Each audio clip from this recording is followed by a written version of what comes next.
Salam sejahtera bagi kita semua. Materi hari ini akan membahas tentang pelajaran kelas 5, tema 1 organ gerak hewan dan manusia pada buku PR kelas 5. Ini adalah buku PR. Nah, kita hari ini akan membahas tentang subtema 1 pembelajaran 1. Khususnya ini bukunya bersumber dari PT Penerbit Intan Pariwara kelas 5. Berikut pembahasannya.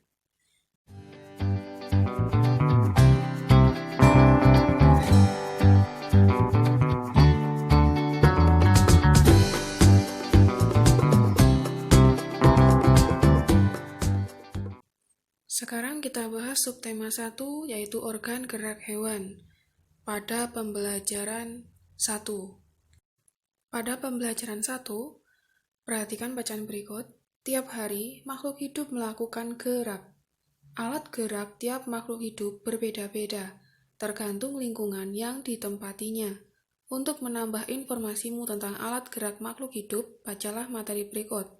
Poin yang A, pokok pikiran dan kalimat penjelas ini ada pada bahasa Indonesia. Tiap paragraf dalam teks memiliki pokok pikiran.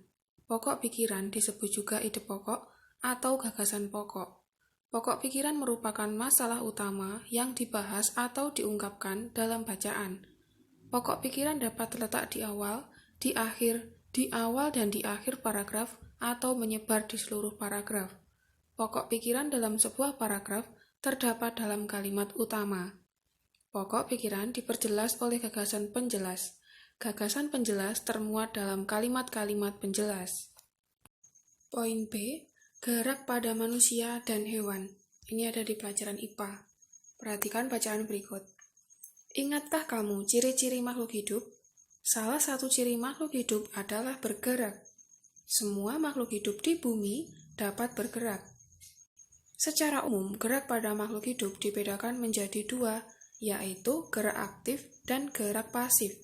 Gerak aktif menyebabkan terjadinya perpindahan tempat atau kedudukan. Manusia dan hewan mampu bergerak aktif dan berpindah tempat sehingga gerakannya mudah kamu amati. Contohnya, manusia berjalan, kelinci melompat, burung terbang, dan rusa berlari. Ini ada di halaman 3. Di halaman selanjutnya, perhatikan bacaannya. Sementara itu, gerak pasif tidak menyebabkan perpindahan tempat atau kedudukan. Jadi yang aktif itu bisa berpindah tempat, kalau pasif tidak bisa berpindah tempat. Gerak pasif dialami oleh tumbuhan. Gerak pada tumbuhan sangat lambat.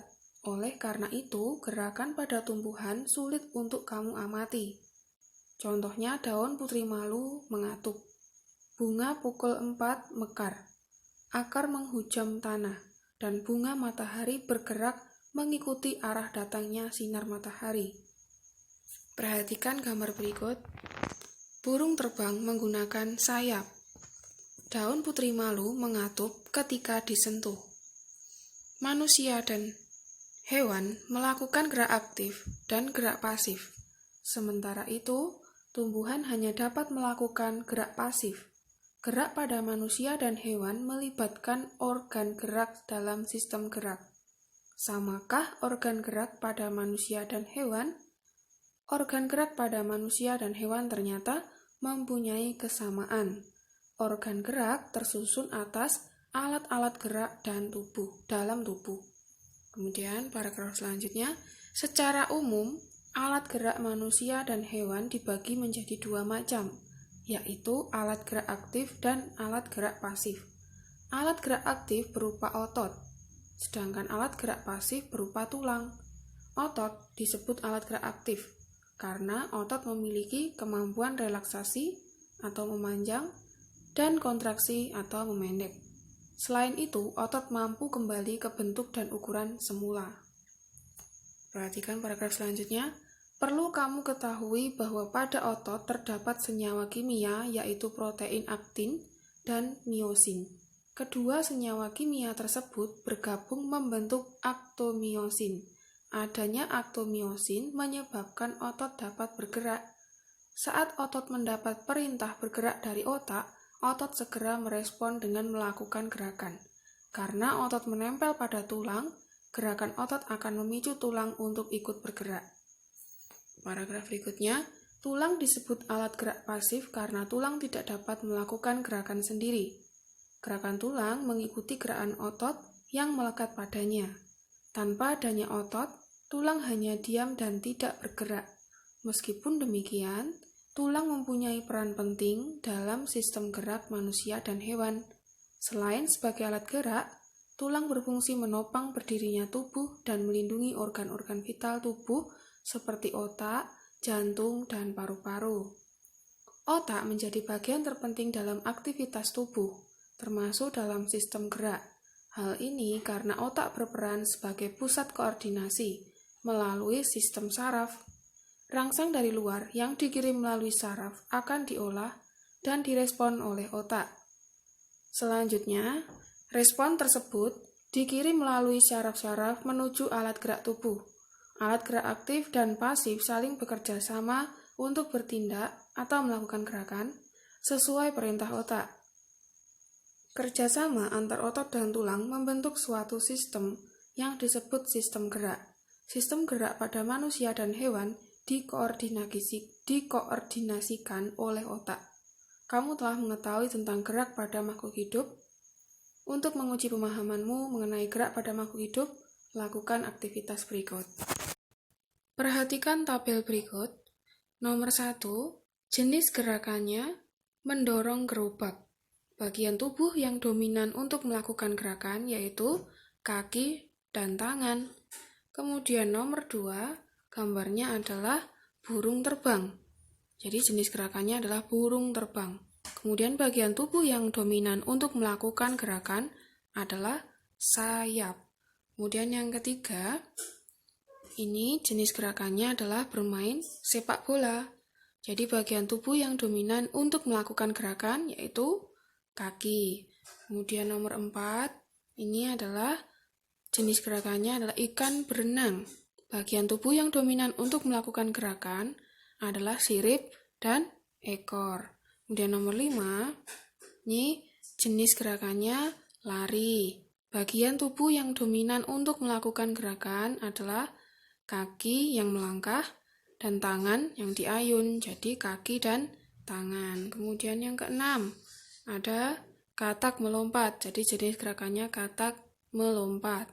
Bagian tubuh yang dominan adalah kaki. Jadi begitu ya pembahasan untuk tabel ini. Selanjutnya di halaman 6 ada penilaian harian pada pembelajaran 1. Perhatikan bacaan berikut untuk soal nomor 1 dan 3. Paragraf pertama, pada tubuh manusia terdapat tulang-tulang yang saling bersambung. Tulang-tulang tersebut tersambung sedemikian rupa sehingga membentuk tubuh. Tulang-tulang yang tersambung tersebut disebut rangka. Jadi, rangka adalah tulang-tulang yang tersambung sehingga membentuk tubuh. Paragraf kedua, rangka atau tulang merupakan organ gerak pasif. Rangka disebut sebagai organ gerak pasif karena digerakkan oleh organ gerak lain. Meskipun sebagai organ gerak pasif, rangka menjadi penopang tubuh sehingga dapat bergerak. Kemudian soal nomor 1, kalimat utama dalam paragraf pertama terdapat pada angka, di kalimat nomor 1 tadi, kalimat utama itu mengandung ide pokok. Paragraf pertama, ide pokoknya ada di nomor 4. Rangka adalah tulang-tulang yang tersambung sehingga membentuk tubuh. Itu adalah ide pokok. Sedangkan nomor 1, kalimat yang pertama, tapi bukan kalimat utama, karena kalimat utama itu mengandung ide pokok. Kalimat pertama yang nomor 1 itu bukan ide pokok, karena pada tubuh manusia terdapat tulang-tulang yang saling bersambung. Nah, ini mendukung atau menjelaskan yang nomor 4. Nah, jadi di nomor 1 tadi, kalimat utama dalam paragraf pertama terdapat pada angka 4, jadi jawabannya D. Nomor 2, kalimat penjelas dalam paragraf pertama ditunjukkan oleh angka. Tadi kan yang kalimat ide pokok, kalimat utamanya adalah kalimat nomor 4. Jadi kalimat penjelasnya bukan nomor 4, yang tidak ada angkanya 4, B, C, D kan ada angka 4, jadi yang nggak ada huruf A, 1 dan 2. Jadi nomor 2 jawabannya adalah A. Nomor 3, pokok pikiran paragraf kedua. Jadi pokok paragraf kedua. Rangka atau tulang merupakan organ gerak pasif. Nah, kalimat utamanya pertamanya yang itu, kalimat yang bawah sendiri, meskipun sebagai organ gerak pasif. Nah, berarti itu bukan kalimat ide pokok. Berarti ide pokoknya ada di kalimat yang pertama. Jadi, rangka atau tulang merupakan organ gerak pasif, ya.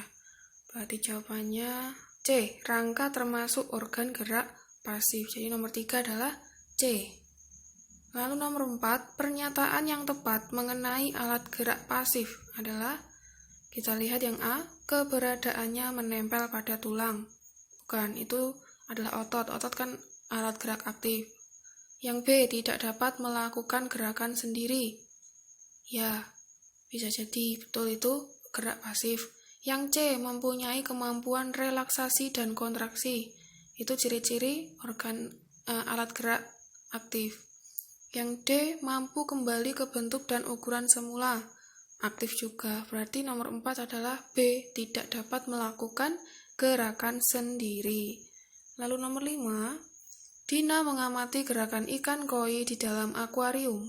Bagian tubuh yang digunakan ikan koi bergerak adalah ikan koi bergerak dengan A, sayap, B, sisik, C, sirip, D, kaki. Jawabannya adalah C, sirip.